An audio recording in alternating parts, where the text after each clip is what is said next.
രാജ്യത്ത് വീണ്ടും മിസൈൽ പ്രതിരോധ കവചങ്ങൾ മിന്നിത്തെളിയുമ്പോൾ ഓരോ പ്രവാസിയും നെഞ്ചിടിപ്പോട് കൂടിയാണ് ഈ സാഹചര്യത്തെ നോക്കിക്കാണുന്നത്. ഒരു നീണ്ട ഇടവേളയ്ക്ക് ശേഷം ഇറാനിൽ നിന്നുള്ള മിസൈൽ ഡ്രോൺ ഭീഷണികൾ രാജ്യത്തിന്റെ ദൈനംദിന ജീവിതത്തെ സാരമായി ബാധിച്ചു തുടങ്ങിയിരിക്കുന്നു. സാധാരണക്കാരുടെ ജീവനും സുരക്ഷയും ഉറപ്പാക്കാൻ അധികൃതർ അതീവ ജാഗ്രതാ നിർദ്ദേശം ഉൾപ്പെടെ നൽകി കഴിഞ്ഞു. വിദ്യാഭ്യാസ സ്ഥാപനങ്ങൾ ഓൺലൈൻ രീതിയിലേക്ക് മാറുകയും വ്യോമയാന മേഖലയിൽ നിയന്ത്രണങ്ങൾ വരികയും ചെയ്തതോടെ രാജ്യം ഒരു നിർണായക ഘട്ടത്തിലൂടെയാണ് കടന്നുപോകുന്നത്. സൈനിക നീക്കങ്ങൾക്കപ്പുറം ആഗോള സാമ്പത്തിക വിപണിയെയും ഇന്ധനവിലയും വരെ സ്വാധീനിക്കുന്ന ഈ സംഘർഷാവസ്ഥയുടെ ആഴവും പ്രത്യാഘാതവുമെല്ലാം ഓരോ പ്രവാസിയും തിരിച്ചറിയണം. രാജ്യത്ത് ഇന്നലെ ഇറാനിൽ നിന്നുള്ള മിസൈൽ ഡ്രോൺ ഭീഷണികളെ തുടർന്ന് പ്രവാസികൾ ഉൾപ്പെടെയുള്ളവർ പുറത്തിറങ്ങുമ്പോൾ അതീവ ജാഗ്രത പാലിക്കണമെന്നും അനാവശ്യ യാത്രകൾ ഒഴിവാക്കണമെന്നുമാണ് ഭരണകൂടം അറിയിച്ചിരിക്കുന്നത്. ഒരിടവേളയ്ക്ക് ശേഷമാണ് വീണ്ടും ആക്രമണം ഉണ്ടായത്.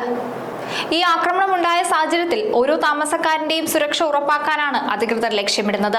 മിസൈലുകൾ ആകാശത്ത് വെച്ച് പ്രതിരോധിക്കുമ്പോൾ ഉണ്ടാകുന്ന ശക്തമായ സ്ഫോടന ശബ്ദങ്ങളും അവശിഷ്ടങ്ങൾ താഴെ വീഴാനുള്ള ചെറിയ സാധ്യതയും മുൻനിർത്തിയാണ് അനാവശ്യ യാത്രകൾ ഒഴിവാക്കാൻ നിർദ്ദേശിച്ചിരിക്കുന്നത്. പ്രത്യേകിച്ചും രാത്രികാലങ്ങളിലും പുലർച്ചെയും പുറത്തിറങ്ങുമ്പോൾ അതീവ ജാഗ്രത പാലിക്കണം. സൈനിക പ്രവർത്തനങ്ങൾ ദൈനംദിന ജീവിതത്തെ ബാധിച്ചു തുടങ്ങിയിരിക്കുന്നതിനാൽ റോഡുകളിലെ സുരക്ഷയും പൊതുജനങ്ങളുടെ സുരക്ഷിതത്വവും ഉറപ്പാക്കാൻ ഇത്തരം നിയന്ത്രണങ്ങൾ അനിവാര്യമാണ്. ഫുജൈറ ഉൾപ്പെടെയുള്ള മേഖലകളിൽ പരിക്കുകൾ റിപ്പോർട്ട് ചെയ്ത സാഹചര്യത്തിൽ അധികൃതർ നൽകുന്ന ഔദ്യോഗിക അറിയിപ്പുകൾ പാലിക്കുന്നതും സുരക്ഷിതമായ കെട്ടിടങ്ങൾക്കുള്ളിൽ തുടരുന്നതും അപകട സാധ്യത കുറയ്ക്കാൻ സഹായിക്കും. ജനങ്ങളുടെ ജീവനും സ്വത്തിനും സംരക്ഷണം നൽകുന്നതിന്റെ ഭാഗമായുള്ള മുൻകരുതൽ നടപടിയായിട്ട് ഈ അറിയിപ്പിനെ കാണണം. രാജ്യത്ത് വീണ്ടും മിസൈൽ ഡ്രോൺ ഭീഷണികൾ വർദ്ധിച്ച സാഹചര്യത്തിലാണ് കുട്ടികളുടെയും അധ്യാപകരുടെയും സുരക്ഷ മുൻനിർത്തി വിദ്യാഭ്യാസ സ്ഥാപനങ്ങൾ ഓൺലൈൻ രീതിയിലേക്ക് മാറിയത്. മെയ് 5 ചൊവ്വാഴ്ച മുതൽ മെയ് 8 വെള്ളിയാഴ്ച വരെ സ്കൂളുകളും യൂണിവേഴ്സിറ്റികളും വിദൂര പഠന സംവിധാനം പിന്തുടരും.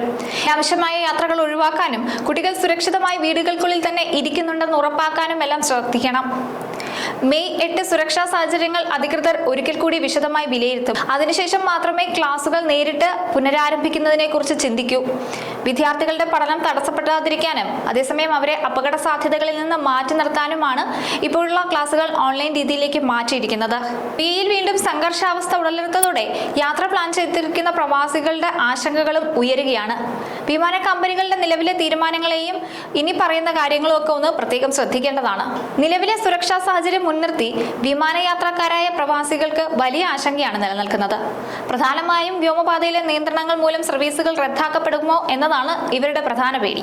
എന്നാൽ പ്രവാസികൾക്ക് ആശ്വാസകരമായ വാർത്തയാണ് രാജ്യത്തെ മുൻനിര വിമാന കമ്പനികളായ എമിറേറ്റ്സ്, ഇത്തിഹാദ്, ഫ്ലൈ ദുബായ് എന്നിവർ നൽകുന്നത്. ഈ കമ്പനികൾ നിലവിൽ സർവീസുകൾ പൂർണ്ണമായും നിർത്തിവെച്ചിട്ടില്ല. പകരം സുരക്ഷ ഉറപ്പാക്കുന്നതിനായി ഷെഡ്യൂളുകളിൽ ചില ക്രമീകരണങ്ങൾ വരുത്തുകയാണ് ചെയ്യുന്നത്.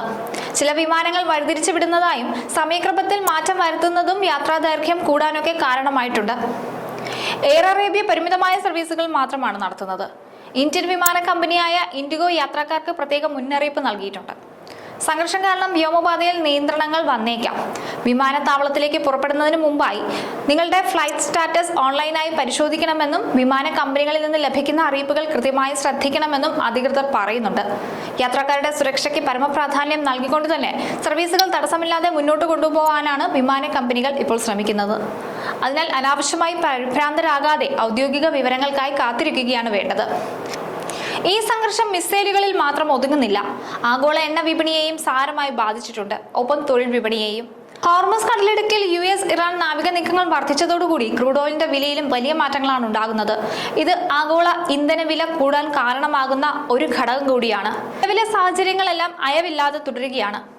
ഇറാന്റെ ഭീഷണി ഇപ്പോഴും നിലനിൽക്കുന്നുണ്ട്.